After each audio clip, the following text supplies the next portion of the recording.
The link in your bio on Instagram is now dead. Linktree is not being used like it used to. I did see something online about the Reddit share prices falling, but whether or not I know that's true, I don't know. All I know is that my behaviors on apps have changed, and I think the behaviors of a lot of people on apps have changed. And I think the world of call to actions as we know it has changed and will not be the same forever. A lot of people might think that Linktree is on its way out or losing its touch because Instagram brought in its own feature where you could pin multiple links rather than just one link that was to represent your brand, your business, or whatever it was that you do. But let's just look into some of the components as to why this landscape is changing so much. First of all, it's never really going to be a social media platform's priority to have links to take you away from platform. All platforms are fighting their hardest to keep you on that platform. Whenever you go on YouTube or you go on Instagram, that platform is trying its hardest to give you the best curated content for your wants and your needs. The second it doesn't deliver that, you get bored, you leave, you go to a competitor platform. The monetization of these platforms, the way they make money, is by you sitting and spending time there. On YouTube, that's sitting through ads, Twitter, Instagram. Even every time you open TikTok, you get served an ad. It's part of their monetization. They want the first app that you feel compelled to click on when you pull your phone out your pocket to be theirs. So algorithmically, there have always been a tendency to not want people to leave platforms. This is why a lot of us theorize that putting too many links in your stories can then cause your stories to not be pushed as far, because it doesn't make sense for Instagram to show your stories to huge amounts of people if you've just put a link there that's sending them to your latest YouTube video or to your product or to your landing page or to your website or whatever it is. But then the other thing is it can't stop you completely from doing that, because if you get no traffic to those links, you will stop using that platform to send traffic.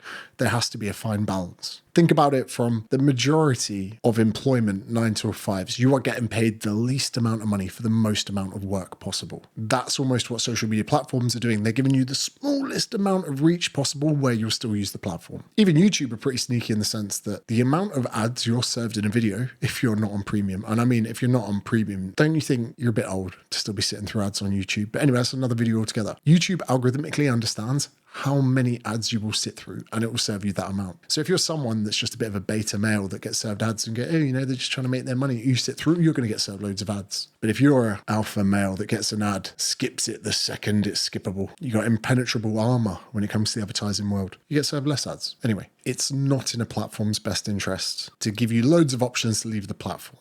Linktree came along and understood that you're a versatile business and brand and that one link just isn't enough. We needed a link tree so that whether or not you wanted to find out about your offers, your newsletter, more information or campaigns, donate, I'm running for charity, whatever it is, you needed multiple options. However, a lot of brands and businesses then succumbed to one of the biggest flaws that you can make, having too many options. Having too many options is a bad thing. Let me explain. I've been using the same aftershave for about 4 or 5 years because every time I go into the environment to try and find a new aftershave, there are quite literally too many options. Even my favorite brand has got like 7. I go in there, I think about snip. Can I help you, sir? No, leave me alone. And before you know it, every single time I go into duty free looking for a new fragrance to represent myself with, there are just too many options, get overwhelmed and I leave. I've always imagined the perfect world where there's just a shop somewhere with loads of options, but you walk in and there's a guy who just knows fragrances, probably gay in my mind. I just trust them more with fashion and smells and things like that. And he comes over and he looks at you, looks you up and down and goes, sir, these 3 are the scent for you. If you don't think one of these is the right scent, no worries. By limiting my options, I feel like he's doing me a service. He's doing me a favor. He's not letting me be overwhelmed with all of the fragrances. Fun fact for you, they pick the smell last when making aftershave and perfume. So they design the bottle, the name, the branding, the color of the box, all of these things. They think about the person who this fragrance is for, then they pick the smell to match that. So for any of you on YouTube, you should make the video after you've made the packaging. So you make the title, you make the thumbnail. Because if you make the smell, then try and make the branding for it, it's just not going to do as well. So if you give people too many options, they will experience paralysis. They'll freak out. They'll be like, I'm out of here. Some of the link trees I go to quite literally give me anxiety. 8 options, too much. Not to mention, if we take a step back and go into social media 101, let's look at the strategy for a second. We get all this brand awareness, we get people to follow us, we get people to like us, whatever it is. Hopefully they like us. We then want at some point to tell them to go somewhere because we're not charities. We do need to do business. Some people do like to send people straight to a pay page. Hey, go here, buy my product. I'm not a big fan of that. Everyone knows I have a 4-tier system for making sales. Brand awareness, engagement, social media, squeeze page, take someone's contact information, email marketing campaigns and then a landing page. I've done a lot of videos on this, so I just can't help but feel that when we do calls to actions, such as, hey guys, and if you click the link in my bio, you can get yourself a Yeti water bottle for whatever. I just can't help but feel that the response from people is, I don't work for you. I'm not going to your bio and clicking your link. What, you think that I'm your employee now and I'm just going to do anything that you say? There's pushback. People are sick to death of being told to go to the links in bio. Not to mention, if I'm scrolling on social media and I'm just going through, scrolling.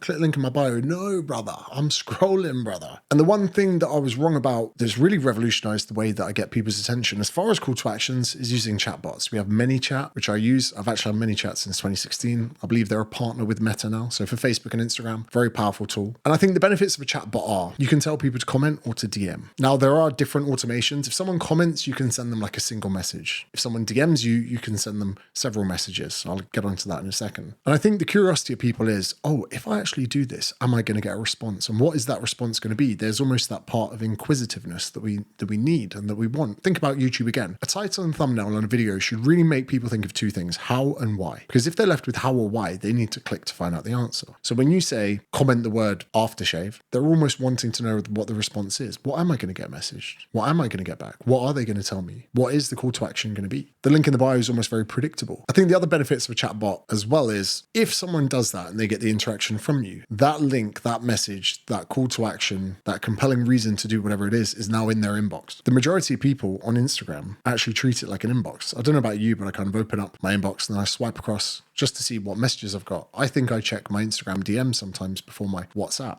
We just want to see what's a poppin'. Now, to prove to you the power of this, so since I've been recording here, if I show you my phone, you'll see there's a lot of messages here that say seen. If I just click on the top one, that is an automation that went through this morning. And actually, even the one before that, let's just take any of these. These are different automations that I've been running. There's 7 or 8 there within the last hour alone. ManyChat is doing work for me. That post is 2 days old and people are still engaging with it. I'm getting chatbot automations come through from YouTube webinars that I did months ago. For any of you maybe watching this on your laptop or your computer, if you want to see this in action, I shouldn't actually put this in the video, but we'll put it anyway. If you DM me the word offer, you get an offer that I put out months ago. And that offer is for half price off my course, which we took offline. Officially, the course is $2,000. That offer, we'll give it to people for $999, and people are still claiming it. I looked at our accounts the other day. I was like, how are people still getting the $9? It's because they're watching a video that I put out ages ago with a prompt saying, DM me the word offer and you'll get it. If you DM me the word content, you get a slightly different response. And this is where I'll say things get a little bit clever. Sending someone a message, they're like, oh, it's an automated response. But if you DM someone, you can set up an automation with delays, pictures, videos, whatever it is. I was playing around with this a few months ago. And when someone DM'd me, I made it wait 5 seconds and then it messaged them saying, hold on, mate. Then another 3 seconds. And then it said, sorry about this. And then I sent a video and I upload that video to ManyChat, but it sends it to everyone. It's me getting in a booth at work, closing the door and saying, sorry about that. Yeah, running a 12-week challenge. It's going on. I think you'll really like it. Use the link below. People kind of know or should know that's an automation, but it just gives them that personal feel rather than, oh, go to the link in my bio and buy it. I was like, hey, DM me. Let's have an engagement. Let's have a chat. And also from that, you can see people that have gone through the automation. But if someone responds, that message stays there. Easy for me to read. So if I go to my general tab, scroll down a bit, these are all automations. Some people do ask, have you been hacked? Here we go. Here's one that says, cheers, mate. I'll take a look after work. I'll just go back saying legend. And then they'll go, do you know what? I've been hit with an automation, but then the guy actually messaged me back. Is that going to improve the chances of them doing business with me? Maybe. So I now have flows for loads of different campaigns that send people to loads of different places. If you put in offer, you get that discount that I should not be putting on YouTube. To my business mentorship, if you put content, you then get a sequence that promotes my content creation course. If you were to say the word challenge up until a few months ago, you'd get information about my challenge because you and I might run different businesses. So therefore I've got different campaigns. Having a link in a bio when I have a fitness app with 8,000 customers, a business mentorship with 7,000 customers, or even might be running campaigns to promote my books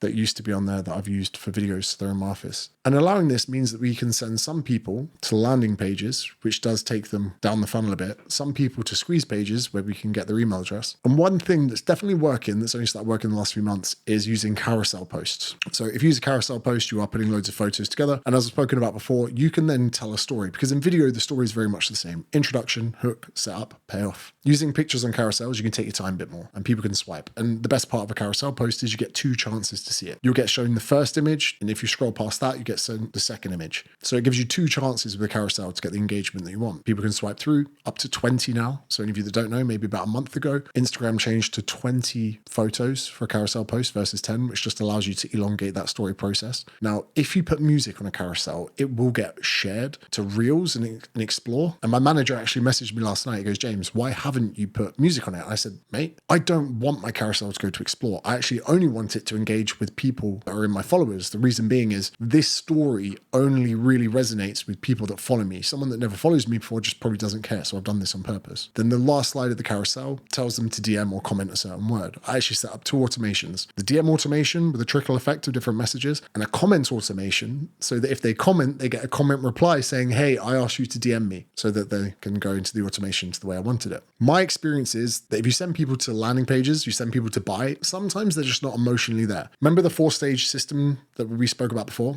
If you send someone from emails to a landing page, they've been hit with you a lot, they know you a lot better, they're closer to the brand, they read your emails, they're warmer as a lead. If we take them from that brand awareness top shelf and send them straight to a landing page, the conversions just aren't high. And although some people will see your prices, they'll see the product, they'll get to, have that psychological impact of knowing what it is exactly that you do, and they might go away and a week later go, I'm bloody buying that thing I saw on the page a while ago. For a lot of people, it's just shooting you low too soon. And some of my carousel posts have got me up to 4,000 people on my email list, which, if 10% of those end up doing business with me, that's great. So do think about how you can utilize these chatbots to do the work for you instead of a click link in bio. Another bonus to this is that every time someone does comment or DM you from a story, a post or whatever, it bolsters the engagement. Whether or not Instagram have changed that algorithmically because they've clocked onto it, I don't know. And if you can create some kind of compelling, this is the part, compelling, something of interest to people, they will give you their email address. It's not PDFs, it's not recipe books. You got to think bigger, you got to think more value. If it took you 2 hours to put together, it's not really worth an email address. There needs to be some element of blood, sweat, and tears. One of mine, which I'll put a link to in the description so you can just copy it, so you can just rip it off, is I've created 30 emails over 30 days, which took me a while. Each one of these emails is a well thought out, curated way to revolutionize and build your business. And if people can get those, by the time they do get the call to the landing page, they've already been warmed up, they've already been taken through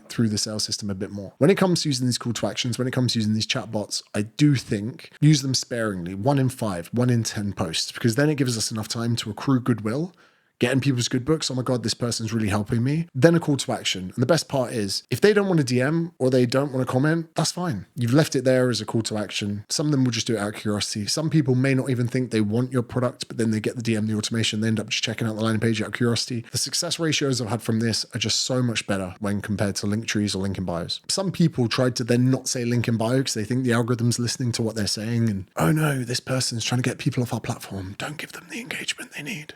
I'm not sure how the future of call to actions look, but if you're someone that uses Facebook and Instagram, this is certainly a step in the right direction. You can have some fun with it. Some people will think you're manually there doing all the work. Some people won't. In some of my automations, I actually make it clear at the end that it's an automation, but I say, don't worry, I'll teach you how to do these automations if you join my program. This wasn't planned, scripted, or anything like that. This is just me riffing on the landscape that I see call to actions because it's such an integral part of our business. If we can't get people from that brand and awareness part down into our sales systems, it's going to be very difficult to do business, which is why it's important. I thought I'd make this video. So if you want to check out those 30 emails, 30 days, I'll put a link in the description. I'll also put a link for if you just want to check out what I do to help personal brands. And if you're not interested, tell you what, ask me a question in the comments. I look forward to getting back to you. Cheers.